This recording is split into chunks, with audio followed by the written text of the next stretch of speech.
हरे कृष्णा. सर्वांचं स्वागत आहे. आज आपण 14वा अध्याय शिकणार आहोत. गुणत्रय विभाग योग. अध्याय सुरू करण्या अगोदर मी मंगलाचरण म्हणते आणि मग लगेच आपण चालू करूया. हरे कृष्णा.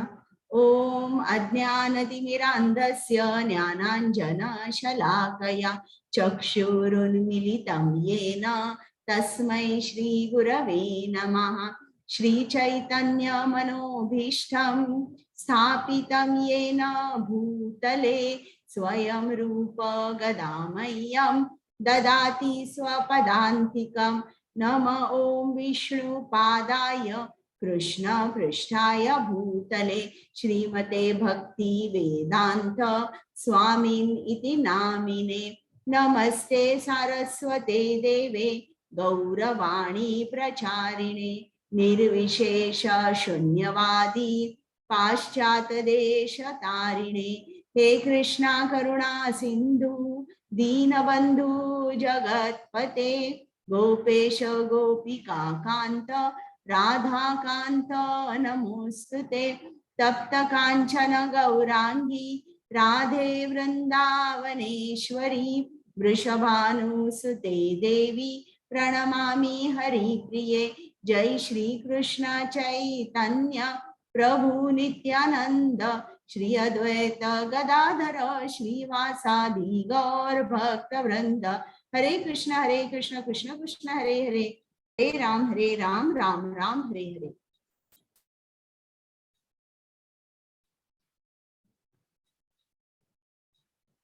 मला एकच मिनिट द्या.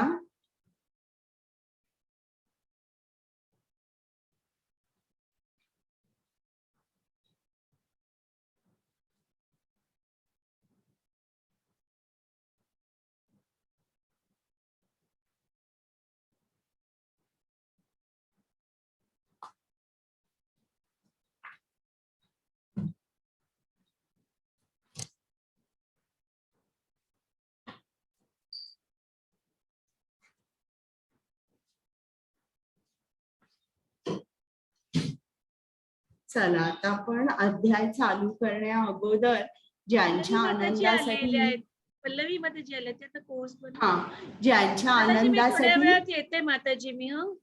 चालेल चालेल. ज्यांच्या आनंदासाठी मी तुम्हाला भगवद्गीता सांगते आणि ज्यांच्या आनंदासाठी तुम्ही भगवद्गीता ऐकताय त्या श्री राधा गोविंदांना आपण जिकडनं आहोत तिकडनं साष्टांग नमस्कार करूया. कृपामूर्ती श्रील प्रभुपाद ज्यांनी आपल्यासाठी गीता सोप्या शब्दात लिहून ठेवली, त्यांनी लिहून ठेवली नसती तर कदाचित हा उपक्रम घडला नसता. त्यामुळे श्रील प्रभुपादांचे आशीर्वाद घेऊन आपण हा अध्याय चालू करूया. त्याचप्रमाणे नामानिष्ठ प्रभूजी ज्यांनी या स्लाइड्स तयार केल्या, प्रेमा माताजी ज्यांनी मला ट्रेनिंग दिलं, या दोघांनाही माझा दंडवत प्रणाम.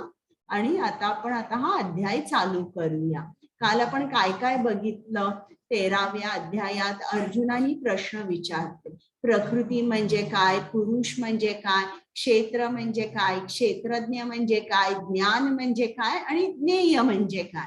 मग याचं सविस्तर वर्णन केलेलं आहे श्रीकृष्णानी. आणि जर आपल्याला या क्षेत्ररूपी जो पिंजरा आहे त्याच्यातून, शरीर रूपी पिंजरा आहे त्याच्यातून बाहेर जायचं असेल तर आपल्याला ज्ञान मिळवलं पाहिजे. आणि मग ज्ञान मिळवण्यासाठी आपल्याला काही गुण लागतात. तर त्या सर्व गुणांचं वर्णन केलेलं आहे. आणि मग ज्ञान मिळवून आपण या क्षेत्ररूपी पिंजऱ्यातून बाहेर जाऊ शकतो. कुठे बाहेर म्हणजे जे वैकुंठ धाम आहे किंवा गोलोक वृंदावन आहे असं आध्यात्मिक जगामध्ये आपण जाऊ शकतो. मग त्याच्यानंतर पुरुष प्रकृती बद्दल कृष्णाने सांगितलेलं आहे. आता हे जास्त डिटेल मध्ये तुम्हाला आत्ताच्या 14व्या अध्यायामध्ये समजणार आहे की प्रकृती जी आहे ती जीवात्म्याला कशी बांधते आणि मग तो जन्म मृत्यू या चक्रात कसा अडकतो. आणि मग शेवटी आपण बघितलं की ज्याला ज्ञान चक्षु असतात तो सर्वांमध्ये एकच परमात्मा बघतो, त्यामुळे तो सर्वांना आदराने वागवतो, त्याच्यामध्ये नम्रता असते आणि अशा गुणांमुळे काय होतं, त्याची कधीच अधोगती होत नाही. तर आज आपण काय शिकणार आहोत की 3 गुण कोणते आहेत, ते आत्म्याला बद्ध कसे करतात, या 3 गुणांची वैशिष्ट्ये काय आहेत, त्या 3 गुणांचे परिणाम काय होतात आणि माणूस कुठली कृती करतो त्या गुणामध्ये बद्ध असल्यावर, आणि त्या गुणामध्ये मृत्यू आला तर मग काय होतं, आणि मग या गुणांच्या पलीकडे कसं जायचं हे सुद्धा कृष्णाने सांगितलेलं आहे. आता पल्लवी माताजी, पूजा माताजी आलेले आहेत का? चेक करते माताजी मी. नाही येत माताजी. बरं, चालेल. हरे कृष्ण. धन्य भगवान म्हणाले, सर्व ऋषी मुनींनी परमसिद्धी प्राप्त केलेली आहे. हे जाणून मी तुम्हाला हे परम ज्ञान, सर्व ज्ञानापेक्षा श्रेष्ठ ज्ञान पुन्हा सांगेल. हरे कृष्ण. आता इकडे कृष्णाने सांगितलंय की आतापर्यंत मी तुला ज्ञान दिलेलंच आहे, पण या सर्व ज्ञानांमध्ये श्रेष्ठ कुठलं ज्ञान आहे ते मी तुला आत्ता सांगणार आहे. आता 9व्या अध्यायामध्ये कृष्णाने सांगितलं, मी तुला राजविद्या राजगुह्य ज्ञान देणार आहे, म्हणजे जो ज्ञानांचा राजा आहे किंवा जे सर्वात गोपनीय ज्ञान आहे ते मी तुला देणार आहे. मग आता इकडे परत कृष्ण असं का म्हणतोय की मी सर्व ज्ञानापेक्षा श्रेष्ठ ज्ञान तुला देणार आहे, कारण हे ज्ञान जाणून ऋषी मुनींना परम सिद्धी प्राप्त झालेली आहे. आता नुसती सिद्धी प्राप्त होणे आणि परम सिद्धी म्हणजे परफेक्शन मिळणं यात फरक आहे. आता बघा, एखादा मुलगा असेल आणि तो परीक्षेसाठी अभ्यास करतोय, 12वीची परीक्षा असेल आणि त्या परीक्षेसाठी त्यांनी तो घरी खूप अभ्यास करतोय, हुशार आहे, पण जर त्याला कोणी सांगितलं ठीक आहे तू हुशार आहेस, घरी अभ्यास करतोय, पण मी तुला सांगेन की तुला अगदी सगळ्यामध्ये 100पैकी 100 कसे मिळवता येतील, त्यासाठी तू क्लास जॉईन कर आणि अमक्या ठिकाणी ते पेपर सॉल्व्ह करून घेतात, तर तिकडे मात्र तुला दर रविवारी जावं लागेल, तिकडे तू जात जा, म्हणजे तू एकदम नॉलेज मध्ये परफेक्ट होशील. आणि खरोखर घरी एकटं बसून अभ्यास करण्यापेक्षा तो जेव्हा क्लासेसना जातो किंवा पेपर्स सॉल्व्ह करायची जेव्हा त्याला सराव मिळतो, तेव्हा त्याला असं दिसतं की ऑलमोस्ट तो परफेक्ट झालेला आहे आणि मग त्याला मार्क सुद्धा तसेच मिळतात. 100पैकी 100 मार्क मिळणं आणि 100पैकी 90 मिळणं यात सुद्धा फरक आहे. म्हणजे ज्याला 90 मार्क मिळाले त्याला सुद्धा मेडिकल इंजिनिअरिंगला मिळेल ऍडमिशन, पण ज्याला 100 मिळाले त्याला आपण काय म्हणू की एकदम तू जो काय अभ्यास केलेला आहेस किंवा तुला हे सगळे कॉन्सेप्ट परफेक्टली समजले आणि काही जाणण्या योग राहिलेला नाही, तुला सगळं तुझे कॉन्सेप्ट क्लिअर आहेत. तर अगदी त्याचप्रमाणे इकडे सुद्धा कृष्ण अर्जुनाला सांगतो की हे ज्ञान सर्वात श्रेष्ठ आहे. 3ऱ्या अध्यायात आपल्याला अर्जुनाला कृष्णाने सांगितलं की ज्ञानाने तू या भौतिक जे भवसागर आहे, जन्म मृत्यू चक्र, ज्ञानाने तू या चक्रातून मुक्त होशील. मग इकडे आणि कृष्णाने सांगितलंय की या 3 गुणांच्या संगामुळे काय होतं की जो जीवात्मा आहे तो या भवसागरामध्ये अडकून राहतो किंवा जन्म मृत्यू चक्रामध्ये अडकून राहतो 3 गुणांमध्ये. मग हे 3 गुण कोणते आहेत, ते आपल्याला बद्ध कसे करतात, ते सगळं या 14व्या अध्यायात सांगितलेलं आहे. मग एकदा आपल्याला हे समजलं की 3 गुण आपल्याला बद्ध कसे करतायत, मग आपल्या ज्ञानामध्ये थोडा प्रकाश पडतो आणि प्रकाशामध्ये आपण समोरचा रस्ता बघू शकतो की हा कुठे मला नेत आहे आणि मग आपण काळजी घेतो. इकडे ही स्लाइड आहे, तर या स्लाइड मध्ये हे 9 ऋषी आहेत. ते इकडे एक राजा दाखवलंय. या राजाचं नाव निम्मी राजा आहे आणि हा जो राजा आहे हा यज्ञ करतोय आणि त्यांनी ब्राह्मणांना वगैरे बोलवलंय आणि मंत्रोच्चार चाललेले आहेत. आणि त्याच वेळेला हे जे नव योगेंद्र आहेत किंवा हे 9 ऋषी आहेत, यांना परम सिद्धी प्राप्त झाल्यामुळे ते ब्रह्मांडात कुठेही फिरू शकतात आणि जिकडे जिकडे कृष्ण कथा चालू आहे, यज्ञ चालू आहे, कुठलंही धार्मिक कार्य कृष्णासाठी चालू आहे, तिकडे तिकडे ते जातात. तर असं निम्मी राजा जेव्हा हे यज्ञ करत होता तेव्हा हे नव योगेंद्र तेथे आले आणि निम्मी राजांना खूप आनंद झाला. त्यांनी या नव योगेंद्रांना 9 आसनं दिली, त्यांची पादपूजा केली, त्यांचा सन्मान केला, त्यांना नमस्कार केला आणि मग निम्मी राजाने विचारलं की मला भागवत धर्म कोणत्या तऱ्हेने मी भागवत धर्माचं पालन करू ज्याने श्रीकृष्ण प्रसन्न होईल. तर बघा, हे जे पूर्वीचे राजे महाराजे होते ते असे प्रश्न विचारायचे.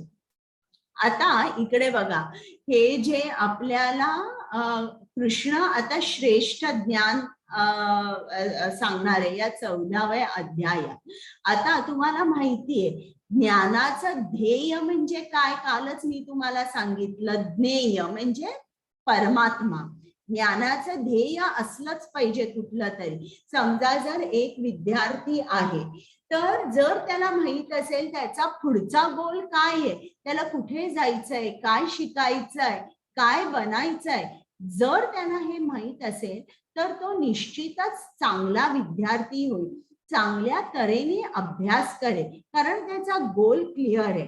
आता त्याचप्रमाणे मला तुम्हाला विचारायचं आहे की तुमचं ध्येय काय आहे. तुम्ही भगवद्गीता क्लासमध्ये आलात तर ज्ञान मिळवण्या पाठीमागे तुमचं ध्येय काय आहे हे मला तुम्ही सांगू शकाल का?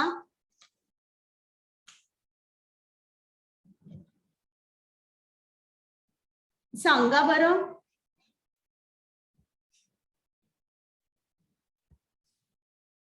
कारण जर ध्येय तुम्हाला माहित नसेल तर तुम्ही या क्लास ऐकाल, छान आहे म्हणाल आणि मग परत तुम्ही भगवद्गीता उघडणार नाही. तर खूप महत्वाचं आहे, प्रत्येकाला आपला ध्येय माहित पाहिजे. स्वप्नाली माताजी बोला. हरे कृष्ण. बोला.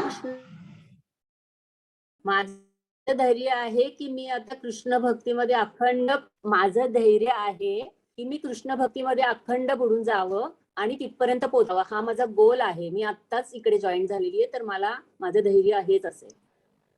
बरं, खूप छान. इतरांना काही बोलायचं आहे का? हा, माझं ध्येय भगवद्गीता करणं आहे, भगवद्गीतेचा अभ्यास करणं आहे. खूप छान. आणि इतर कोणाला काही बोलायचं आहे? कोण म्हणेल की मला माझं मन एकाग्र करायचं आहे? बोला. अमोल प्रभूजी. आपल्या धर्मामध्ये आपल्याला काय शिकवण दिली ते आपण ऍक्च्युली लहानपणी शिकायला पाहिजे होतं, पण ठीक आहे, आपण उशीर जरी झाला असेल तरी आपण ते ज्ञान घेतोय आणि त्याप्रमाणे आपण वागणूक चालू करावी. तर शेवटी आपलं हे आहे की कृष्णाला आपण जाऊन समर्पित व्हावं या दृष्टीने आपण आतापासून वाटचाल चालू करावी असं मला वाटतं.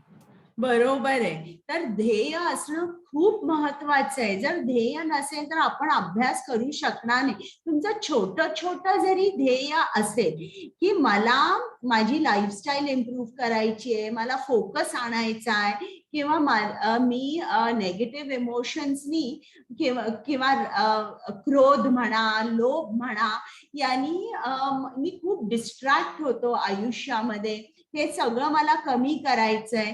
असे वेगवेगळे आपले हे असतील, म्हणजे ध्येय वेगवेगळे असतील, तर आपल्याला मात्र माहित पाहिजे की आपला ध्येय काय आहे. आणि जर आपल्याला माहित नसेल तर मग आपण भगवद्गीतेचा जोमानी आणि जोरानी अभ्यास करू शकणार नाही. आता आपण पुढे जाऊया. हरे कृष्ण. पल्लवी माताजी. हरे कृष्ण माताजी. या ज्ञानामध्ये स्थिर होऊन मनुष्य माझ्या स्वतःसारख्या दिव्य स्वभावाची प्राप्ती करू शकतो. याप्रमाणे स्थिर झाल्यावर मनुष्य सृष्टीच्या वेळी जन्म घेत नाही किंवा प्रलयाच्या वेळी व्यथित होत नाही. हरे कृष्ण. आता या ज्ञानामध्ये जेव्हा माणूस स्थिर होतो, स्थिर केव्हा होतो की जेव्हा त्याला माहिती आहे की कृष्ण कोण आहे, मी कृष्णाचा कोण आहे, मला कुठे जायचंय, त्याला या भौतिक जगाबद्दल ज्ञान असतं. तेव्हा हा जो माणूस आहे हा स्थिर होऊ शकतो. आणि जेव्हा स्थिर म्हणजे फिक्स्ड होतो तो की नाही आता मी भक्ती करणारच आहे, आणि त्याचं मन विचलित होत नाही, असं झाल्यावर काय होतं, मग त्याला दिव्य स्वभावाची प्राप्ती होते. दिव्य स्वभावाची प्राप्ती म्हणजे आपण कृष्णाच्याच स्तरावर असतो, म्हणजे स्पिरिच्युअली आपण कृष्णासारखे असतो. आपलं सुद्धा स्वरूप कसं असतं, सच्चित आनंद. क्वालिटी आपली सेम असते पण क्वांटिटी खूप फरक असतो. ज्याप्रमाणे तुम्ही समुद्राचं एक थेंब पाणी घ्या आणि लॅबोरेटरी मध्ये पाठवा, तर त्या थेंबाचं जे केमिकल कॉम्पोजिशन आहे आणि त्या सागराचं सेम असणार आहे. पण सागरामध्ये पोटेन्शियल काय आहे की एखादं मोठं जहाज सुद्धा ते उलट करू शकेल. ते थेंबामध्ये, सागराच्या एका थेंबामध्ये ती ताकद नाहीये. तर त्याचप्रमाणे आपण क्वालिटेटिव्हली म्हणजे एकरूप होणं म्हणजे काय, जे पुस्तकात लिहिलेलं असतं की भगवंताशी एकरूप होणं म्हणजे श्रील प्रभुपाद म्हणतात क्वालिटी वाईज आपण एकरूप होतो. म्हणजे आपल्यामध्ये सुद्धा सच्चित आनंद, आपल्याला सुद्धा ज्ञान मिळतं. आपण सत म्हणजे आपल्याला शाश्वत रूप मिळतं आणि आनंद स्वरूप असतो आपण, म्हणजे कृष्णासारखेच. पण क्वांटिटी मध्ये आपण अणू आणि कृष्ण मात्र विभू असतो. तर जेव्हा या गुणांचं ज्ञान आपल्याला मिळतं आणि आपण या जन्म मृत्यू चक्रातून बाहेर पडतो. हे जे 3 गुण आहेत, हे 3 गुण म्हणजे ही माया आहे. माया काय करते, ही महामाया आपल्याला या 3 गुणांनी बद्ध करते आणि नाचवते.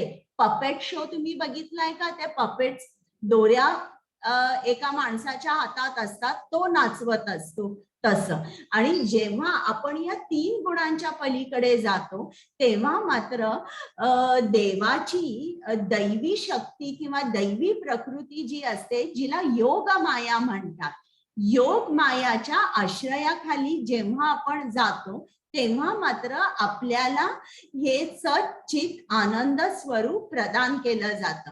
आणि आत्म्याची जीवात्मा जो आहे, इकडे कसे अनेक व्यक्ती आहेत, त्यांचे स्वभाव भिन्न भिन्न आहेत, प्रत्येक जण वेगळा आहे, प्रत्येकाची एक इंडिव्हिज्युअलिटी आहे. अगदी त्याचप्रमाणे आध्यात्मिक जगामध्ये प्रत्येक जीवात्म्याची आयडेंटिटी ही वेगवेगळी असते. मर्जिंग किंवा विलीन होणे असं कधीच होत नाही. किंवा आपण जसं म्हणतो की मोक्ष म्हणजे काय, आपण विलीन होतो त्या कृष्णामध्ये किंवा जी शक्ती आहे, असं कधीच होत नाही. आपली जी इंडिव्हिज्युअल आयडेंटिटी असते ही नेहमीच राहते.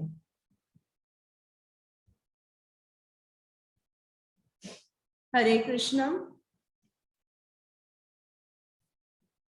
अच्छा, या नाही आहेत का कुमुद माताजी? ठीक आहे, मी वाचते. सर्व योनिषु कौन्तेय मूर्तय संभवन्ति याः तासां ब्रह्म महद् योनि अहं बीज प्रदपिता. हरे कृष्णा. हे कौंतेय, भौतिक प्रकृतीमध्ये जन्म घेऊन सर्व योनी प्रकट होत असतात आणि मी बीज प्रदान करणारा पिता आहे. हरे कृष्णा. आता बघा इकडे आपल्याला काय समजतं की आपल्याला भौतिकाचं आकर्षण का असतं, केवढं भौतिकाचं आकर्षण असतं. कारण भौतिक प्रकृती आपल्यासाठी शरीर तयार करते, जणू काही तीच आपल्याला जन्म देते असं.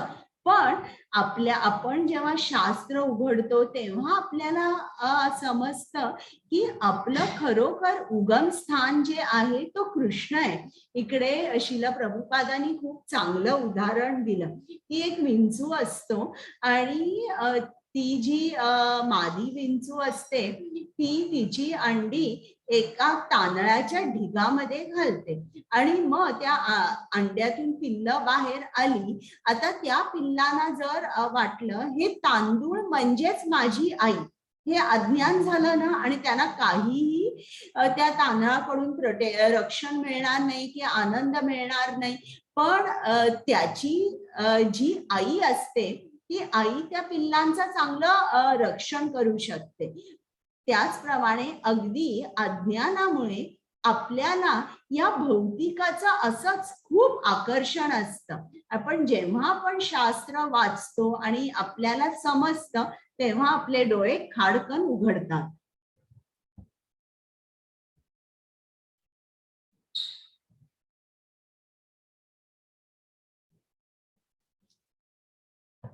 सत्वं रजस्तम इति गुणा प्रकृती संभवाः निबध्नन्ति महाबाहो देहे देहिनम् अव्ययम्. हरे कृष्णा. हरे कृष्ण. मी आत्ताच आली. भौतिक प्रकृती सत्व, रज आणि तम या 3 गुणांनी बनलेली आहे. हे महाबाहो अर्जुन, जेव्हा जीव प्रकृतीच्या संपर्कात येतो तेव्हा या त्रिगुणांमुळे तो बद्ध होतो. हरे कृष्ण. हा खूप महत्वाचा श्लोक आहे बरं का. तर आता इकडे बघा, समजा जर तुम्ही पर्वतावर गेला आणि पाऊस पडतोय आणि तुमच्या ओंजळीमध्ये तुम्ही पाणी घेतलं तर ते पाणी कसं असेल, एकदम स्वच्छ असेल, छान असेल. पण आता पाऊस पडला आणि डोंगरावरून तो खाली आला आणि पायथ्याशी पाणी घेतलं तुम्ही, तर ते पाणी कसं असेल, गढूळ असेल. त्यात माती, दगड सगळं काही असेल, रंगही त्याचा वेगळा असेल. तर त्याचप्रमाणे या पाण्याचा जेव्हा संपर्क या पर्वताबरोबर आला तेव्हा त्याचं रंगरूप सगळं बदललं. अगदी त्याचप्रमाणे जीव जो आहे या जीवाचा या प्रकृती बरोबर, म्हणजे जेव्हा जीवाचा जन्म होतो या प्रकृती बरोबर त्याचा संग होतो किंवा प्रकृतीच्या संपर्कात येतो तेव्हा मात्र काय होतं, तो या 3 गुणांनी माखला जातो. तर 3 गुणांनी माखून गेल्यानंतर तो हे जे 3 गुण आहे ते गुण ज्याप्रमाणे त्याला डायरेक्ट करतात त्याप्रमाणे तो कर्म करतो, त्याप्रमाणे वागतो, त्याप्रमाणे बोलतो. जणू काही आता समजा जर आपली जी नॅचरल स्टेट काय आहे आपल्या शरीराची, की आपण निरोगी आहोत. पण जेव्हा आपल्यामध्ये रोग, शरीरामध्ये रोग शिरतो, रोग शिरल्याबरोबर काय होतं, आपलं आरोग्य खराब होतं. आणि आता तो रोग ठरवतो तुम्ही काय खाणार, तुम्ही किती चालणार, तुम्ही किती काम करणार. उदाहरणार्थ एखाद्या माणसाला ऍसिडिटी झाली असेल, ऍसिडिटी झाली आणि समजा जर या माणसाला कोणी छान पावभाजी दिली तर किंवा बटाटे वडे दिले तर तो काय म्हणेल की नाही मी हे खाऊ शकणार नाही कारण मला ऍसिडिटीचा त्रास होतो, हे खाल्लं तर मला रात्री झोप येणार नाही, म्हणून तो म्हणतो मी हे खात नाही. तर आता रोगाने ठरवलं या माणसाने काय खायचं, किती खायचं. हे एखाद्या पुरुषाला आर्थरायटिस झाला असेल आणि तो मित्रांबरोबर फिरायला गेला असेल, डोंगराच्या पायथ्यापर्यंत आले, आता ट्रेकला जायचंय पर्वतावर, तो काय मित्र म्हणेल तुम्ही जाऊन या, मी आपल्या इकडे खालीच बसतो, माझे गुडघे खूप दुखतात आणि मी काय इतकं वर चढत जाणं खाली येणं मला शक्य नाही. बघा रोग ठरवतो हा किती चालणार, फिरायला जाणार का, मजा करणार का, रोग ठरवतो. इतकंच काय तर साधा ताप जरी आला तरी एखाद्या गृहिणीला सकाळी उठून तिच्या पतीसाठी मुलांसाठी डबा सुद्धा करता येत नाही, तर तो रोग ठरवतो आणि सांगतो त्या बाईला की आता तू झोपायचं. म्हणजे ज्याप्रमाणे रोग ठरवतो की तुम्ही काय करणार, किती खाणार, किती बोलणार, किती चालणार, हे सगळं रोग ठरवतो, त्याचप्रमाणे हे जे गुण आहेत हे ठरवतात की आपण काय करणार, कसं वागणार, कसं बोलणार, काय काय करणार. बघा इकडे ही जी कृष्णाची त्रिगुणात्मक शक्ती आहे ही सत्वगुणाची अधिष्ठाता आहे, ही रजोगुणाची आणि ही तमोगुणाची. या तिन्ही गुणांनी माणसांना कसं बद्ध केलंय बघा आणि बांधून ते माणसांना जणू पपेट सारखं नाचवतात. आता संस्कृत मध्ये गुण म्हणजे दोरी, म्हणून इकडे आहे गुणत्रय विभागयो, आणि दोरीनी आपण काय करतो, दोरीनी आपण बांधतो.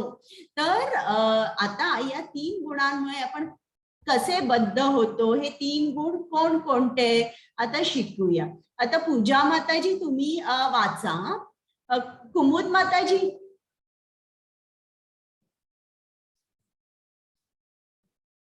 हरे कृष्णा.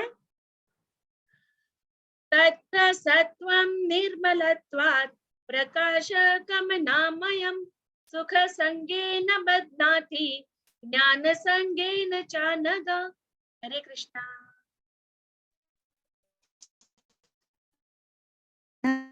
सत्वगुण इतरांपेक्षा निर्मळ असल्यामुळे प्रकाशमयी आहे आणि हा मनुष्याला सर्व पापातून मुक्त करतो. जो सत्वगुणांमध्ये स्थित आहे ते सुख आणि ज्ञानाच्या भावनेने बद्ध होतात. हरे कृष्ण. मला हे समजत नाहीये, तुम्हाला आवाज नीट येतोय का सर्वांना? पूजा माताजी तुमचा जरा ऑडिओ चेक कराल का तुम्ही? त्यांचा आवाज आहे ना थोडासा कट होतोय. हा इंटरनेट स्टेबिलिटी नाही बरं. बघत. आता फक्त चेक करा, तोपर्यंत मी पल्लवी माताजींना सांगते. परत एकदा वाचा पल्लवी माताजी. ओके माताजी.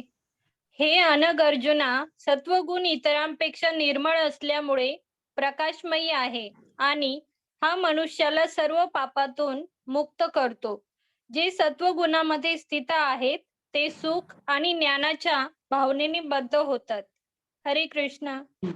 आता सत्वगुण म्हणजे काय? ज्ञान आणि आनंद. तर सत्वगुणी कसे असतात, त्यांना ज्ञान असतं आणि ज्ञान असल्यामुळे ते कुठलंही पाप करत नाही आणि त्याच्यामुळे त्यांचं जीवन कसं असतं, सुखी असतं. भौतिक जगात सुद्धा जर तुम्ही बघितलं की ज्यांना ज्ञान असतं ते कसे असतात, त्यांचं जे जीवन असतं ते कम्फर्टेबल असतं, ते घर चांगलं असतं, त्यांना शिक्षण असल्यामुळे ते एक त्यांचं जे जीवन असतं ते खूप हॅपी, खूप सुखसोयी असतात आणि कम्फर्टेबल असतं. तसंच इकडे सुद्धा जेव्हा माणूस सत्वगुणात असतो तेव्हा त्याला ज्ञान असल्यामुळे तो सुखात आनंदात असतो. असा जो माणूस सुखात आनंदात असतो ज्ञान असल्यामुळे, तो पाप करत नाही. आणि मग त्यांना काय असं वाटतं की हे भौतिक जग किती चांगलं आहे, मी किती आनंदात आहे, मला ज्ञान आहे, मला कशानं आध्यात्मिक जगात जायला पाहिजे, मला कशानं कृष्णाकडे जायला हवं, असं म्हणून तो कृष्णाकडे जात नाही. म्हणजे ज्ञानाने आणि सुखाने हा माणूस बद्ध होतो.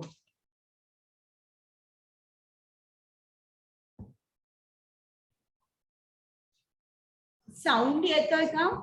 नाही माताजी, आवाज नाहीये. आता हो आहे आता. I brought us a healthy picnic lunch.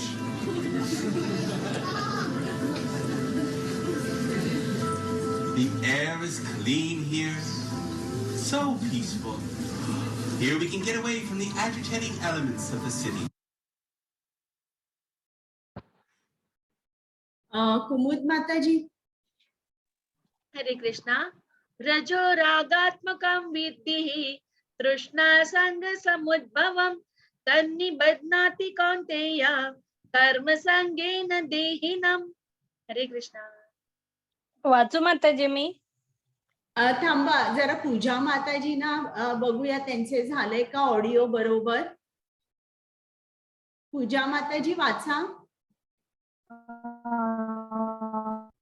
माताजी मला स्लाइडच नाही दिसत आहे. नेक्स्ट.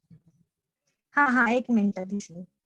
हे कौंतेय, असंख्य वासना आणि महत्वाकांक्षामुळे रजोगुण उत्पन्न होतो आणि यामुळे नाही तुमचा आवाज मध्येच बंद झालाय. बरं पल्लवी माताजी तुम्ही वाचा. हरे कृष्ण माताजी. हे कौंतेया, असंख्य वासना आणि महत्वाकांक्षांमुळे रजोगुण उत्पन्न होतो आणि यामुळे देहधारी जीव सकाम कर्माशी बांधला जातो. हरे कृष्ण. म्हणजे बघा रजोगुण म्हणजे काय, आपल्या असंख्य इच्छा असतात आणि माणूस काय करतो, त्या इच्छा पुरवण्यासाठी सर्व काही प्रयत्न करत असतो आणि तो भयंकर रजोगुणी माणूस म्हणजे भयंकर बिझी असतो. तुम्ही जरी त्याला म्हटलं 1 माळ जप कर, तो म्हणेल शक्यच नाहीये मला जप करणं, मला ही कामं आहेत ती कामं आहेत. त्याचं शेड्यूल म्हणजे काय, सकाळपासून ते रात्रपर्यंत कर्माचं फळ काय मिळणार आहे इकडेच त्याचं लक्ष असतं. खूप असंख्य इच्छा असतात आणि त्या कधीच संपत नाही. What are you doing, man? Out there working on your tan? Honey's the honey Sunday! I bet you forgot about Susie, didn't you? You're supposed to take her to Vegas this weekend. You know, lose your money, Vegas. You'll be rich. You'll reach the top. Just one hitch. You're just unstuck. Just get it. What are you doing, man? हरे कृष्ण. हरे कृष्णा. तमस्त्वं ज्ञानजं विद्धिः मोहनं सर्वदेहिनं प्रमादालस्य निन्द्राभिः तन्निबध्नाति भारत. हरे कृष्णा. हरे कृष्ण. हे भारता, अज्ञानापासून उत्पन्न झालेला तमोगुण हा सर्व देहधारी जीवांचा मोह असल्याचे जाण. प्रमाद, आळस आणि निद्रा हे तमोगुणाचे परिणाम आहेत व ते बद्ध जीवाला बंधनकारक ठरतात. हरे कृष्ण. तर आता तमोगुण म्हणजे काय, ऍडिक्शन किंवा खूप आळस, अज्ञान, निद्रा, थोडक्यात मूर्खपणा म्हणजे तमोगुण. अज्ञानामुळे माणूस कसा वागतो, अगदी मूर्खासारखा वागत असतो. आणि हे जे 3 गुण आहेत, हे या 3 गुणांचे सिम्पटम्स मी आता तुम्हाला सांगितले की तमोगुणातला माणूस कसा असतो, आळशी असतो, त्याला खूप झोप येते. आता या काय म्हणतात, या युगामध्ये सर्वात मोठं ऍडिक्शन काय आहे म्हणजे social media, Facebook, WhatsApp, Twitter, एकसारखे मेसेजेस चेक करणं, हे सर्वात मोठं ऍडिक्शन आहे. आता ज्या वेळेला या स्लाइड्स तयार केल्या होत्या त्यावेळेला तरी मोबाईल, व्हॉट्सॲप या गोष्टी नव्हत्या, पण हे सर्वात मोठं ऍडिक्शन आहे आताच. आता हे जे 3 गुण आहेत, हे जे 3 गुणांमध्ये तिन्ही माणसं जी आहेत त्यांचं वेगवेगळं ध्येय आहे किंवा ते वेगवेगळ्या स्तरावर आहे. आता समजा जर 2 माणसांचं पटत नाहीये, तुम्ही जरा पती पत्नी किंवा 2 भाऊ किंवा नंदा भाऊजया किंवा वडील मुलगा, आई मुलगी, असं समजा जर दोघांचं पटत नाहीये तर त्याचं कारण इकडे आहे. प्रत्येक जण वेगवेगळ्या गुणामध्ये असतो. म्हणजे एखादा माणूस जो सत्वगुणात आहे तो रजोगुणातल्या माणसाकडे बघून त्याला असं वाटेल की काय हा इतका दिवस रात्र काम करतोय. हे त्या रजोगुणातल्या माणसाला असं वाटेल, अरे हा काय रोज आपला संध्याकाळी 6ला घरी येतो, स्तोत्र वाचतोय, पुस्तकं उघडतोय, हे काय जरा सुद्धा काम करत नाहीये, जास्त काम करत नाहीये आणि नुसता येऊन आपला वेळच्या वेळेवर घरी येतो. तर अशा तऱ्हेने वेगवेगळ्या गुणात असलेली माणसं एकमेकांना समजू शकत नाही.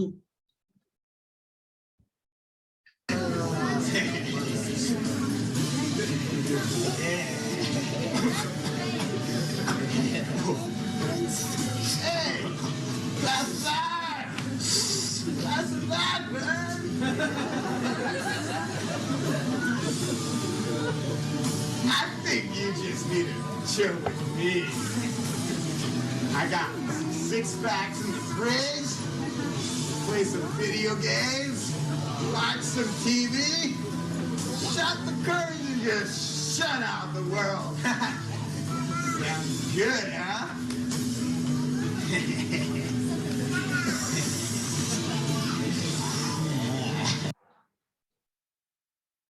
कुमुद माताजी. हरे कृष्णा. सत्वं सुखे संजयति रज कर्मणि भारत ज्ञानमावृत्य तु तमः प्रमादे संजयत्युत. हरे कृष्णा. पल्लवी माताजी. हरे कृष्ण माताजी. हे भारता, सत्वगुण मनुष्याला सुखाशी बांधतो, रजोगुण सकाम कर्माशी बांधतो आणि तमोगुण त्याचे ज्ञान आवृत्त करून मूर्खपणाशी बांधतो. हरे कृष्ण. बघा या स्लाइड मध्ये दाखवले पृथ्वीवर काय असतो, रजोगुण हा खूप डॉमिनंट असतो. उच्च ग्रहांवर काय असतो, सत्वगुण, आणि पृथ्वीच्या खाली जो असतो तो तमोगुण असतो. तर इकडे पृथ्वीवर काय चाललंय, किती लोक पॉवर हंग्री असतात, त्यांना इतक्या गोष्टी, इतक्या इच्छा असतात, त्या इच्छापूर्तीच्या पाठीमागे ते दिवस रात्र लागलेले असतात. आणि तमोगुण म्हणजे जणू काय अंधकार आणि अज्ञान, म्हणून त्यांनी पशु योनी दाखवलेली आहे की इकडे आपण पूर्ण कृष्णाच्या विस्मरणात राहतो आणि सत्वगुण जिकडे आहे उच्च ग्रहांवर तिकडे खूपच सुख, शांती, आनंद असतो. हरे कृष्ण. हरे कृष्ण माताजी. हे भारता, कधी कधी रजोगुण व तमोगुण यांचा पाडाव करून सत्वगुण प्रमुख होतो. कधी कधी रजोगुण सत्व आणि तम यांचा पाडाव करतो आणि इतर वेळी तमोगुण सत्व आणि रज यांचा पाडाव करतो. याप्रमाणे वर्चस्वासाठी निरंतर स्पर्धा सुरू असते. हरे कृष्ण. आपण कधीही कुठल्याही एका गुणामध्ये नसतो. 3 गुण आपल्याला त्यांच्याजवळ ओढत असतात आणि त्यामुळे आपल्यावर या गुणांचा प्रभाव होत असतो. आता फक्त तो आपल्यावर प्रभाव होतोय का 3 गुणांचा? नाही. पशूंवर, वृक्षांवर, इवन जी वेळ आहे, जो प्रहर आहे दिवसाचा, तो सुद्धा या गुणांनी बांधला जातो. म्हणजे बघा, ही जी त्रिगुणात्मक शक्ती आहे, जे काही या ब्रह्मांडाच्या आतमध्ये, ती सर्वांना बांधून ठेवते. आता यासाठी आपण श्रील प्रभुपादांनी आपल्याला सांगितलंय 17व्या अध्यायात, मी तुम्हाला सांगणार आहे की आपण जे काय खातो, म्हणजे जे आपल्याला वृक्षांपासून किंवा जे काही मिळतं, तर ते सुद्धा प्रत्येक वेगवेगळ्या गुणामध्ये असल्यामुळे आपण जे सात्विक अन्न आहे तेच खाल्लं पाहिजे. तर ते 17व्या अध्यायात ते मी तुम्हाला सांगेन. आता जेव्हा आपण सकाळी जर लवकर उठलो, ब्रह्ममुहूर्ताची वेळ साधारण 4 ते 6 सकाळची वेळ, या सकाळच्या वेळामध्ये सत्वगुण हा जास्त, सत्वगुणाचं प्रभुत्व जास्त असतं. मग साधारण तुम्ही 8-9 नंतर घ्या ते 6 पर्यंत, 7 वाजेपर्यंत रजोगुणाचा प्रभाव खूप जास्त असतो. आणि मग रात्री 8 नंतर तमोगुणाचा प्रभाव खूप जास्त असतो. एवढा जास्त असतो की बघा, रात्री 11-12 जर झाले आणि आपण काहीतरी कामात असलो, मग तरी सुद्धा आपल्याला ते काम पुरं करता येत नाही. आपल्याला वाटतं चला मला खूप झोप येते, आता मला झोपायचंच आहे, असं करून आपली इच्छा नसताना सुद्धा आपले डोळे मिटतात. हे कोणामुळे होतं? हे तमोगुणामुळे होतं. हे बघा, हे हा जीवात्मा आहे आणि हे जे 3 गुण आहेत, प्रत्येक जो हे आहे गुण आहे, ते या आत्म्याला त्याच्या जवळ ओढते. हरे कृष्ण. हरे कृष्ण माताजी. जेव्हा देहाची सर्व द्वारे ज्ञानाने प्रकाशित होतात, तेव्हा सत्वगुणाच्या प्रकटीकरणाचा अनुभव येऊ शकतो. हरे कृष्ण. आता खरं म्हटलं तर आपल्याला आनंद, जेव्हा माणूस रजोगुणात असतो, तमोगुणात असतो, तर तेव्हा आनंद नसतो. थोडासा आनंद जो आहे तो सत्वगुणातून मिळू शकतो आपल्याला, पण तो सुद्धा आनंद टिकणारा नसतो. थोडासा आनंद, आणि तो सुद्धा आध्यात्मिक आनंद किंवा आत्मिक आनंद तो नसतो. फक्त इतकंच काय की ज्ञानामुळे आपण पाप करत नाही म्हणून असं म्हणायचं की आपण दुःखी नसतो. तर इकडे सांगितलेलं आहे की आपला जो आत्मा आहे तो एका राज्यात राहतो, म्हणजे शरीर रूपी राज्यामध्ये, ज्याला 9 द्वार आहेत. ते 9 द्वार कोणते आहेत? 2 डोळे, 2 कान, 2 नाकपुड्या, 1 तोंड, 1 गुदद्वार आणि 1 जनेंद्रिय. तर हे जे ही द्वार झाली, या द्वारातून जो राजा म्हणजे आत्मा असतो तो आत बाहेर करतो आणि तो आनंद घेत असतो. आता ही जी 9 द्वार असतात, ही जेव्हा ज्ञानामुळे प्रकाशमान झालेली असतात, तेव्हा तो जो जीवात्मा असतो तो या इंद्रियांचे विषय आहेत, त्यांची धोकादायक स्थिती जी आहे, म्हणजे त्या इंद्रियाच्या जाळामध्ये जर आपण अडकलो तर आपलं पतन होईल. हे जेव्हा हे त्याला ज्ञान असल्यामुळे तो काय करतो? तो सावध राहतो. म्हणजे आता समजा जर एक मोठी ऍडव्हर्टाइजमेंट आहे आणि त्या ऍडव्हर्टाइजमेंट मध्ये पिक्चर, एक छान सिनेमा आहे, त्याच्याबद्दल त्यांनी छान चित्र दाखवलेलं आहे, तर एखादा साधा माणूस त्या चित्राकडे बघून आकर्षित होईल किंवा त्याचा ट्रेलर बघून चला चला आपण जाऊया हा सिनेमा बघायला. पण ज्याला ज्ञान आहे, डोळ्यांनी जरी त्यांनी बघितलं अशी ऍडव्हर्टाइजमेंट, तरी देखील तो म्हणेल नाही, 3 तास घालवायला मला वेळ नाही आणि सिनेमा बघून माझ्या आध्यात्मिक ज्ञानात भर पडणार नाहीये, हे मला नकोय. म्हणजे तो असा जो माणूस आहे ज्याची सर्व द्वारे प्रकाशमान आहे, तो प्रत्येक गोष्ट एकदम अगदी बरोबर दृष्टिकोन ठेवून तो बघतो. एकदम राईट पोझिशन काय आहे, बरोबर काय आहे, माझा वेळ किती जाणार आहे, मला फायदा मिळणार आहे का, की मी या इंद्रियाच्या जाळ्यामध्ये अडकणार आहे, हे समजून तो वागतो. म्हणून इकडे त्यांनी सांगितलेलं आहे की जे सत्वगुणी असतात त्यांना ज्ञान असल्यामुळे त्यांची 9ही द्वारे प्रकाशमान असतात. हरे कृष्ण. हरे कृष्ण माताजी. हे भरत ऋषभ, जेव्हा रजोगुणामध्ये वृद्धी होते तेव्हा अत्याधिक आसक्ती, सकाम कर्म, महत् प्रयास, अनियंत्रित इच्छा आणि लालसा इत्यादी लक्षणे उत्पन्न होतात. हरे कृष्ण. आता तुम्हाला माहितीये हे सगळं आपल्या पृथ्वीवर हेच चालू आहे, सगळ्या लोकांमध्ये हे चालू आहे. त्याच्यामुळे आपल्याला रजोगुणाबद्दल तर सर्व काही माहितीये, किती लोक पॉवर हंग्री असतात, किती पैशाच्या पाठीमागे असतात, हे सगळं रजोगुणी माणसाचं हे कार्य आहे. हरे कृष्ण. पूजा माताजी आहेत का? हो माताजी आहेत. बरं, वाचा बरं पूजा माताजी, बघूया. हरे कृष्ण पूजा माताजी. बरं, आता पल्लवी माताजी वाचा तुम्हीच. श्लोक नंबर 13.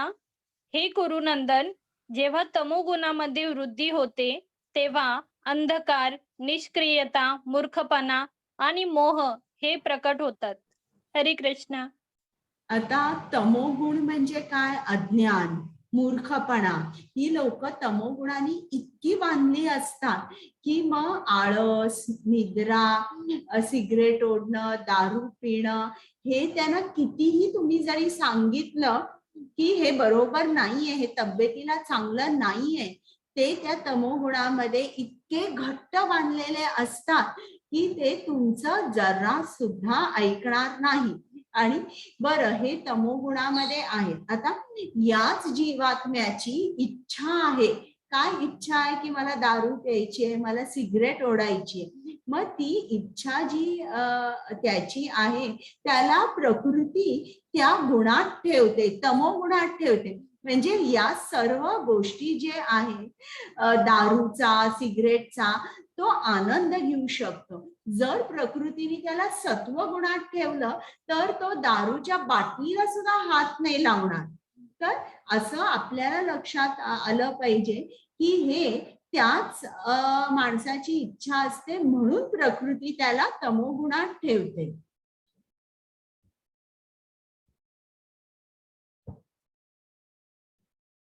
हरे कृष्ण. हरे कृष्ण माताजी. श्लोक नंबर 14. जेव्हा मनुष्याचा सत्वगुणामध्ये मृत्यू होतो तेव्हा तो महर्षींच्या उच्चतर पवित्र ग्रह लोकांना प्राप्त होतो. हरे कृष्ण. म्हणजे आता आपण बघितलं सत्वगुण, रजोगुण, तमोगुण म्हणजे काय, मग त्याच्यामध्ये लोक कोणकोणती कार्य करतात, आणि सत्वगुणामध्ये जो माणूस असतो त्याचे सिम्पटम्स काय असतात, काय प्रतीक असतात, ज्यांनी आपण ओळखू शकतो की हा माणूस सत्वगुणी आहे, रजोगुणी आहे, तमोगुणी आहे. आणि मग त्याच्यानंतर आता सत्वगुणामध्ये मृत्यू आल्यानंतर, रजोगुणात आल्यानंतर, तमोगुणात आल्यानंतर आपण कुठे जातो हे सुद्धा सांगितलं. तर सत्वगुणामध्ये मृत्यू आल्यानंतर आपल्याला स्वर्गलोक किंवा उच्च ग्रहांची प्राप्ती होते. आता इकडे स्लाइड दाखवलेली आहे, तर इकडे खूप छान नारद मुनींची गोष्ट आहे की जेव्हा ब्रह्मानी हे जग निर्माण केलं तेव्हा त्यांनी दक्ष प्रजापतींना सांगितलं की तू गृहस्थाश्रमामध्ये प्रवेश कर आणि आता मी एवढी सृष्टी निर्माण केलेली आहे तर या सर्व सृष्टीमध्ये तुझ्या मुलांना बाळांना तिकडे राहू दे. मग दक्ष प्रजापतींनी आपल्या वडिलांचे म्हणजे ब्रह्मदेवांचे आशीर्वाद घेतले आणि गृहस्थाश्रमामध्ये त्यांनी प्रवेश केला आणि मग त्यांना 10,000 मुलं झाली.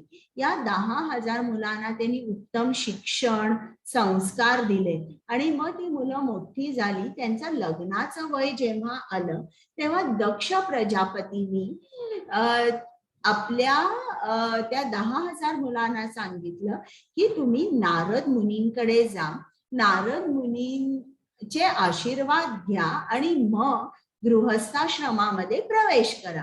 म्हणून ही 10,000 मुलं नारद मुनींकडे गेली आणि नारद मुनींनी या सर्व 10,000 मुलांना जीवनाचं ध्येय काय आहे हे मानव जन्म मिळाल्यावर माणसानी काय केलं पाहिजे आणि प्रत्येक मानवाच्या जीवनाचं ध्येय म्हणजे कृष्ण परमात्मा तिकडे जाणं आहे. आणि त्यांनी सांगितल्यावर त्या 10,000 मुलांना एकदम पटलं आणि त्यांनी 10,000 मुलांनी संन्यास घेतला.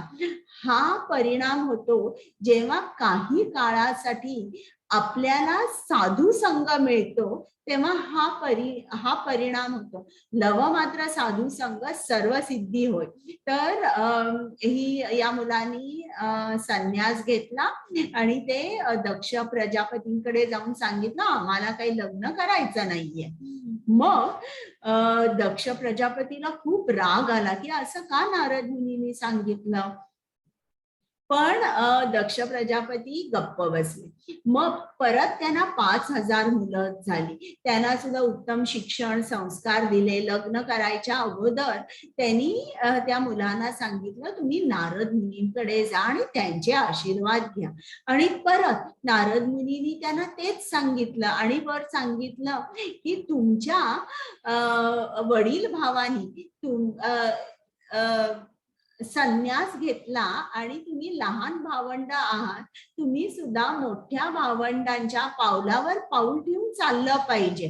आणि त्यांना संन्यास का घ्यायचा, जीवनाचं ध्येय काय आहे हे सगळं पटवून दिलं.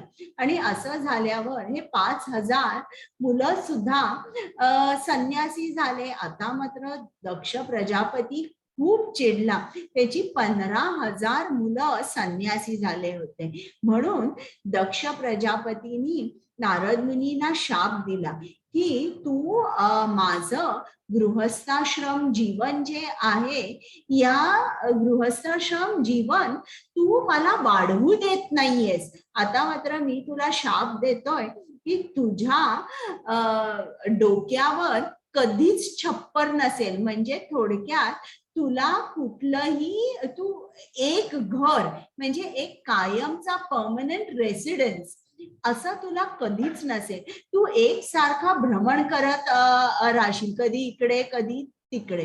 आता नारद मुनी आपल्या तपोबलानी हा जो शाप होता या शापाला ते दूर करू शकले असते पण त्यांनी तसं केलं नाही. त्यांनी हा जो शाप आहे हा शाप स्वीकारला.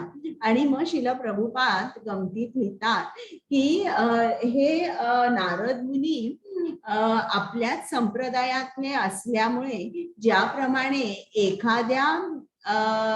एखाद्या कुटुंबामध्ये जशी इस्टेट आजोबांकडून मुलाकडे त्या मुलाकडून आणि नातवाकडे अशी जी पास होते फॅमिली इस्टेट किंवा फॅमिली गोल्ड सिल्वर हे जसं फॅमिलीतून इस्टेट पास होते त्याचप्रमाणे शाप सुद्धा आहे तो सुद्धा असाच जनरेशन टू जनरेशन जातो. आणि नारद मुनींनी हा शाप घेतल्यामुळे शिला प्रभुपाद लिहितात की या वयात सुद्धा म्हणजे 70चे ते होते, मी एकसारखा इकडे तिकडे फिरतोय, मला सुद्धा कुठलंही फिक्स्ड रेसिडेन्स नाही आहे आणि आता या वयात मला असं वाटतंय की वृंदावनात जाऊन मी राहावं आणि तुम्ही जे माझे शिष्य आहात आता तुम्ही तो शाप घ्या, म्हणजे तुम्ही आता सगळीकडे जा, कृष्ण ज्ञानाचा प्रसार करा, सर्वांना भगवद्गीतेचं महत्व सांगा, कृष्ण नाम जपाचं महत्व सांगा, आता हा शाप तुम्ही घ्या. हरे कृष्ण. पल्लवी माताजी. हरे कृष्ण माताजी. श्लोक नंबर 15. जेव्हा मनुष्याचा रजोगुणामध्ये मृत्यू होतो तेव्हा तो सकाम कर्मामध्ये संलग्न झालेल्या मनुष्यात जन्म घेतो आणि जेव्हा तमोगुणामध्ये मृत्यू होतो तेव्हा तो पशु योनीमध्ये जन्म घेतो. हरे कृष्ण. आता हे बघा, जेव्हा रजोगुणामध्ये मृत्यू होतो त्याला खूप इच्छा असतात, मला खूप पैसे करायचे, मला मोठा बिझनेस काढायचा आहे, बिझनेसमॅन व्हायचं आहे. मग असं प्रकृती काय करते, त्याला अशा ठिकाणी अशा फॅमिलीमध्ये जन्म तो घेतो, अशा फॅमिलीमध्ये ठेवते की जिकडे आजूबाजूला सगळे रजोगुणी लोक आहेत आणि मग त्याच्या ज्या इच्छा आहेत त्या परत पुऱ्या होतात. आणि जे तमोगुण म्हणजे अज्ञान, अंधकार, म्हणजे ही लोक जी आहेत ती विकर्मच करत असल्यामुळे त्यांचा पशु योनीमध्ये जन्म होतो. हरे कृष्ण. कुमुद माताजी. हरे कृष्ण. कर्मण सुकृतस्याहुः सात्विकं निर्मलं फलं रजसस्तु फलं दुःखम् अज्ञानं तमसः फलम्. हरे कृष्ण. हरे कृष्ण माताजी.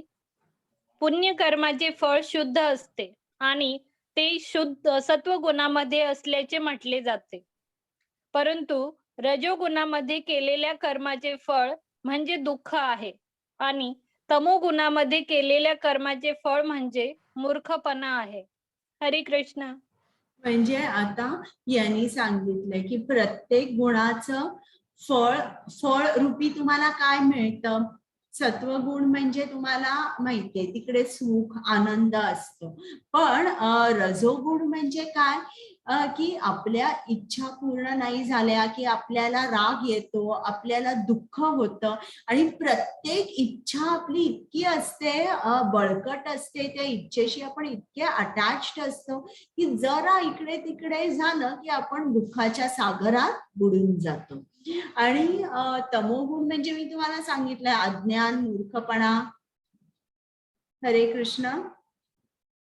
हरे कृष्ण माताजी. सत्वगुणापासून वास्तविक ज्ञान उत्पन्न होते, रजोगुणापासून लोभ उत्पन्न होतो आणि तमोगुणापासून प्रमाद, मोह आणि अज्ञान उत्पन्न होते. हरे कृष्ण.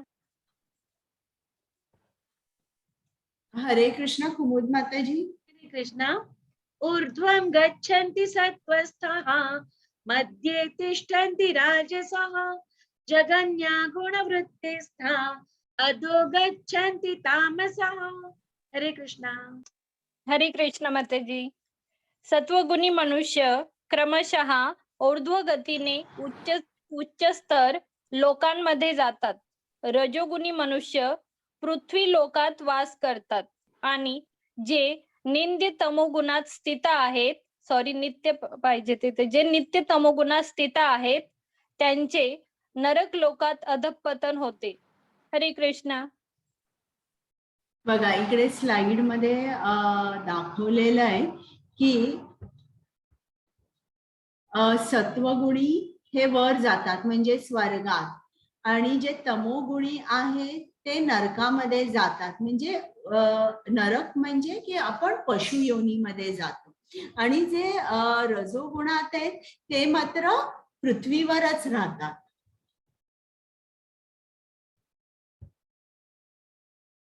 हरे कृष्ण. हरे कृष्ण माताजी. श्लोक नंबर 19. जेव्हा मनुष्य योग्य रीतीने पाहतो की सर्व कर्मांचा प्राकृतिक गुणाअखेरीज इतर कोणीही करता नाही आणि जो या सर्व गुणांच्या पलीकडे असणाऱ्या परम पुरुषाला जाणतो तो माझ्या आध्यात्मिक स्वभावाला प्राप्त होतो. हरे कृष्णा. म्हणजे जो या 3 गुणांना ओळखतो तो म्हणतो की करता कोण आहे. आपल्याला काय वाटतं आपण करता आहोत, पण जे ओळखतात की हे 3 गुण करताय, कितीतरी आपण गोष्टी करतो आणि आपल्याला ती इच्छा नसताना सुद्धा त्या गोष्टी केल्या जातात. तर अशा वेळेला आपण ओळखायचं की आपण या 3 गुणांनी बद्ध आहोत. पण जो जाणतो की हे जे 3 गुण जाणतो आणि या 3 गुणां हे जे 3 गुण आहे हे कृष्णाच्या अध्यक्षतेखाली काम करताय, हे जो जाणतो तो कृष्णाला जाणतो आणि तो त्याच्या आध्यात्मिक स्वभावाला प्राप्त होतो. म्हणजे तो 3 गुणांच्या पलीकडे जाऊ शकतो. हरे कृष्ण. हरे कृष्ण माताजी. श्लोक नंबर 20. जेव्हा देहधारी जीव भौतिक शरीराशी संबंधित या त्रिगुणांच्या पलीकडे जाण्यास समर्थ होतो तेव्हा तो जन्म मृत्यू जरा आणि त्यापासून होणाऱ्या दुःखातून मुक्त होऊन याच जीवनात अमृताचा उपभोग घेऊ शकतो. हरे कृष्ण. म्हणजे जर आपल्याला आनंद हवा असेल तर या 3 गुणांच्या पलीकडे गेलं पाहिजे. आता हे 3 गुण कसे असतात बघा. समजा जर आपल्याला बऱ्याचशा गोष्टी हव्या, तर आपण एका दुकानात जातो, जनरल स्टोअर मध्ये आपण जातो आणि काउंटरवर दुकानदार असतो. तिकडे आपण आपली ऑर्डर म्हणतो, मला अमकं साबण पाहिजे किंवा काही जे काय हवंय ते, मला पेन पाहिजे वगैरे आपण ऑर्डर करतो. आणि तो जो दुकानदार असतो तो आपल्या नोकराला सांगतो की बाबा हे सगळे आयटम्स आहेत, हे सगळं मागितलंय, याचं सगळं पॅकिंग कर. आणि तो पॅकिंग करतो, आपण बिल देतो आणि ते घेऊन येतो. अगदी त्याचप्रमाणे जीवात्मा जो आहे, आपला जीवात्मा आहे, तो ऑर्डर देतो. दुकानदार कोण आहे? कृष्ण. कृष्ण सँक्शन करतो, ठीक आहे. आणि प्रकृती जी आहे मग ती आपल्याला हे सगळं प्रदान करते. पण प्रदान करण्यासाठी मग ती आपल्याला त्या गुणांमध्ये बांधते आणि त्या गुणांमध्ये बांधल्यावर आपल्याला, मी उदाहरण दिलं तुम्हाला की एक तमोगुणी व्यक्ती आहे ज्याला खूप दारू प्यायची, सिगरेट प्यायची सवय आहे. मग दारू सिगरेट पिण्याची त्याची इच्छा आहे आणि प्रकृती जी आहे तिने त्याला त्या गुणात ठेवल्यामुळे तमोगुणात तो ड्रिंक्स किंवा सिगरेट ओढणं एन्जॉय करू शकतो. तर असं आहे, गुण जे आहेत ना ते आपल्याला घट्ट बांधतात. आपल्या डोळ्यांनी आपल्याला गुण दिसत नाही, ज्याप्रमाणे गुरुत्वाकर्षण आपल्या डोळ्यांनी आपण बघू शकत नाही, पण परिणाम बघू शकतो की फळं खाली पडतात. अगदी त्याचप्रमाणे यात सुद्धा आपण गुण बघू शकत नाही, पण एखादा माणूस कसा वागतोय, कसा बोलतोय, कुठली कर्म करतोय, याच्यावरून तो माणूस कुठल्या गुणात आहे हे आपल्याला लक्षात येतो.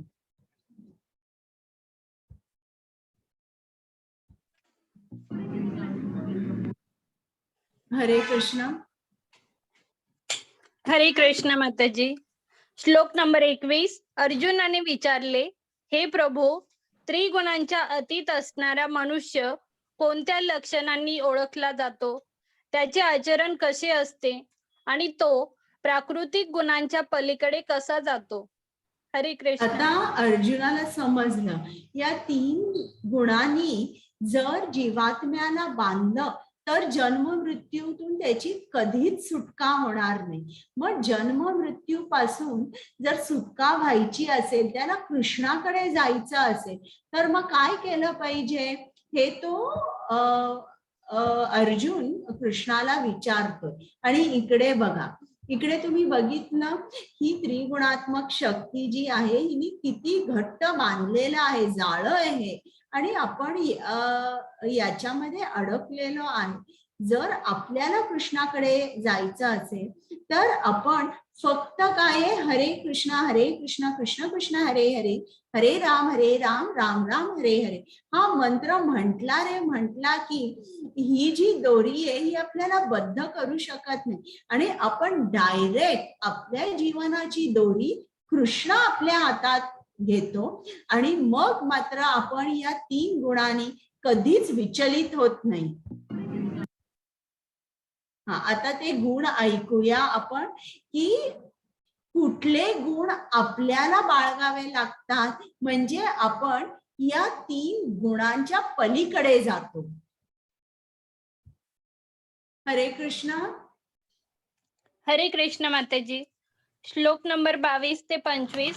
श्री भगवान म्हणाले, हे पांडूच्या पुत्रा, जो प्रकाश, आसक्ती आणि मोह यांची उपस्थिती असताना त्यांचा द्वेष करीत नाही किंवा ते नाहीसे झाले तरी त्यांची आकांक्षा करीत नाही, जो त्रिगुणांच्या प्रभावामध्ये अविचलित आणि निश्चल राहतो आणि केवळ त्रिगुण सक्रिय आहेत हे जाणून उदासीन आणि दिव्य राहतो, जो आत्मस्थित आहे आणि सुख दुःखाला सारखेच मानतो, जो दगड, माती आणि सोन्याकडे समदृष्टीने पाहतो, जो प्रिय आणि अप्रिय यांच्याबद्दल समभाव राखतो, जो धीर आहे आणि स्तुती व निंदा, मान व अपमान यांच्याकडे समभावाने पाहतो, जो मित्र आणि शत्रू यांच्याशी सारखीच वागणूक करतो आणि ज्याने सर्व भौतिक कर्मांचा परित्याग केला आहे त्या मनुष्याला गुणातीत म्हटले जाते.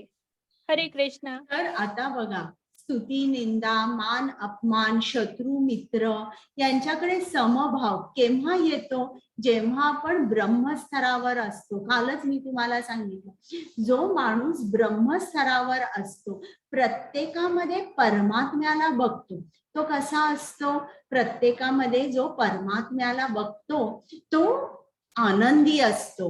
तो त्याला मान अपमान याची बाधा होतच नाही. शत्रू मित्र नसतो, तो नेहमी दुसऱ्यांचा आदर करतो आणि अशामुळे त्याच्यामध्ये हे सगळे गुण येतात आणि 3 गुणांच्या पलीकडे असतो तो आणि त्याची आध्यात्मिक उन्नती होते.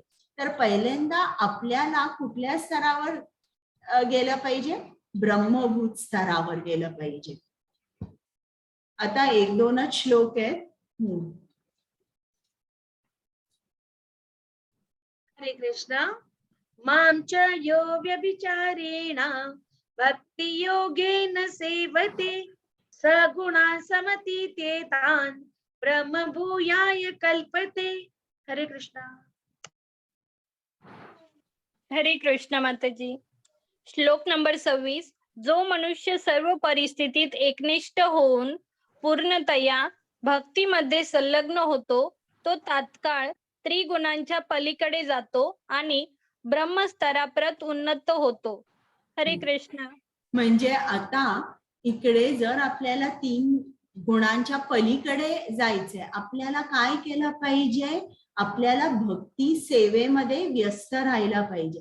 मग ती भक्ती सेवा तुम्ही कशी कराल? तुम्ही जप केला पाहिजे, श्रील प्रभुपादांनी लिहिलेली पुस्तकं वाचली पाहिजे, साधू संघ हा खूप महत्वाचा आहे. काल मी तुम्हाला सांगितलं ना की हरणांचा कळप आहे, त्यापैकी एका हरणाला असं वाटलं की हे इकडचं गवत खूप गोड आहे, मऊ लुसलुशीत आहे, मी आणि थोडं खातो. आणि कळप पुढे गेल्यावर वाघ आहे तो हरणावर वार करतो. अगदी त्याचप्रमाणे जेव्हा आपण साधू संघामध्ये असतो तेव्हा ही जी माया आहे ही आपल्याला काहीही करू शकत नाही.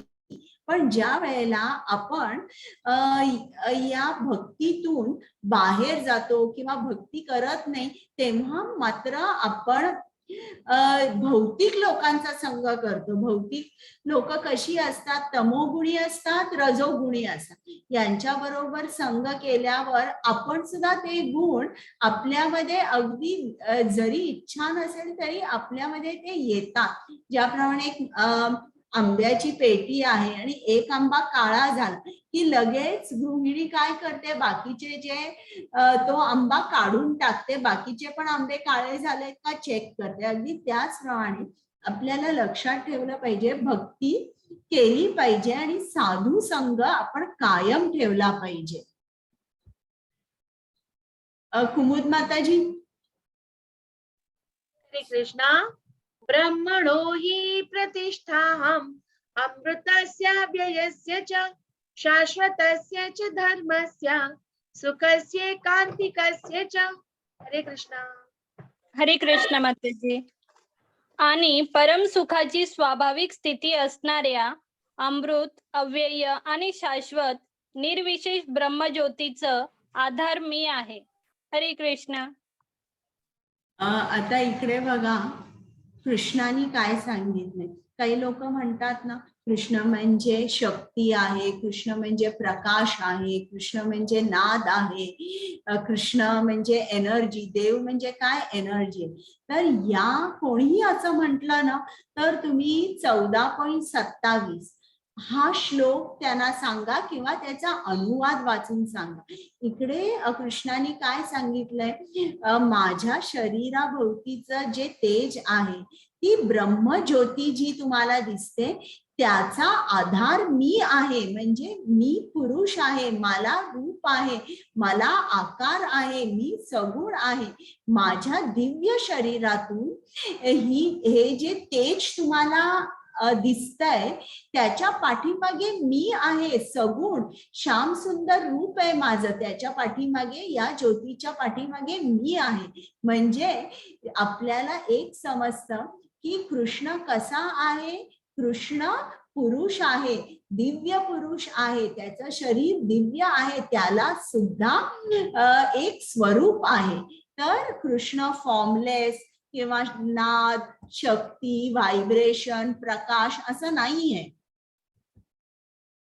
तर आजचा आपला अध्याय झाला. आज आपण काय काय शिकलो की 3 गुण कोणकोणते आहेत. हे 3 गुणांनी आत्मा बद्ध होतो आणि मग या 3 गुणांची वैशिष्ट्ये, कृती आणि या गुणांमध्ये मृत्यू आल्यावर माणूस कुठे जातो आणि या गुणांच्या पलीकडे जर जायचं असेल तर आपल्याला काय करावं लागतं हे आपण शिकलो.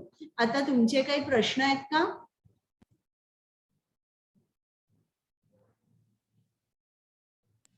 तर विचारू शकता. माताजी रेकॉर्डिंग स्टॉप करता का? जिज्ञा रेकॉर्डिंग रेकॉर्डिंग माताजी. Okay, thank you.